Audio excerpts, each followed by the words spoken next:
মধ্যপ্রাচ্যের চলমান যুদ্ধকে ঘিরে পর্দার আড়ালে নতুন এক ভূরাজনৈতিক সমীকরণের ইঙ্গিত মিলছে। সরাসরি যুদ্ধক্ষেত্রে না থাকলেও পরোক্ষভাবে বড় শক্তিগুলোর সম্পৃক্ততা নিয়ে আলোচনা জোরদার হচ্ছে। এমন পরিস্থিতিতে যুক্তরাষ্ট্রের সাময়িক অবস্থানের তথ্য ইরানকে দিয়ে সহায়তা করছে রাশিয়া, এমন দাবি উঠে এসেছে মার্কিন গণমাধ্যমে।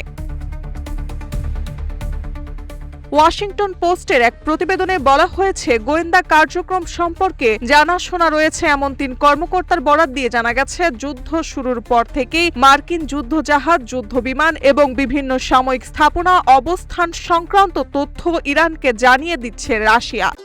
ভবিষ্যৎ হোক নিরাপদ, বিনিয়োগ হোক বিশ্বস্ত, আর আমার পছন্দ সল্ট বে। ওয়েলকাম টু সল্ট বে।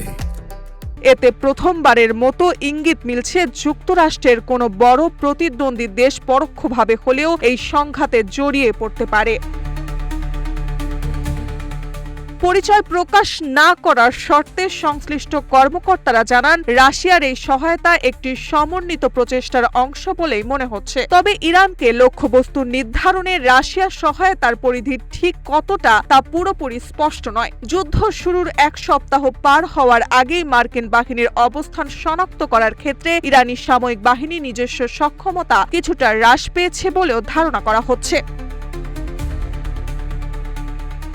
বিশ্লেষকদের মতে সাম্প্রতিক হামলাগুলোতে ইরানের নির্ভুলতা বেড়েছে। কুয়েতে ইরানের ড্রোন হামলায় 6 মার্কিন সেনা নিহত হওয়ার ঘটনা সহ বিভিন্ন সামরিক স্থাপনা, রাডার এবং কমান্ডো অ্যান্ড কন্ট্রোল কাঠামোর হামলার ধরন গোয়েন্দা তথ্য বিনিময়ের সম্ভাবনার দিকে ইঙ্গিত দেয়। কর্নেগি এন্ডাউমেন্ট ফর ইন্টারন্যাশনাল পিসের গবেষক দারা ম্যাসিকট বলেন, ইরান আগাম সতর্কবার্তা প্রদানকারী ওভার দ্য হরাইজন রাডারগুলোতে অত্যন্ত নিখুঁতভাবে আঘাত হানছে এবং পরিকল্পিতভাবে কমান্ডো ও নিয়ন্ত্রণ ব্যবস্থাকে নিশানা করছে। বিশ্লেষকদের মতে সরাসরি সাময়িকভাবে জড়িত না হলেও দীর্ঘস্থায়ী ও সংঘাত থেকে কৌশলগত সুবিধা পেতে পারে মস্কো, বিশেষ করে তেলের বাজারে লাভ এবং ইউক্রেন যুদ্ধ থেকে পশ্চিমা বিশ্বের মনোযোগ সরিয়ে নেওয়ার ক্ষেত্রে। মার্জিয়া মৌ, রূপালী বাংলাদেশ।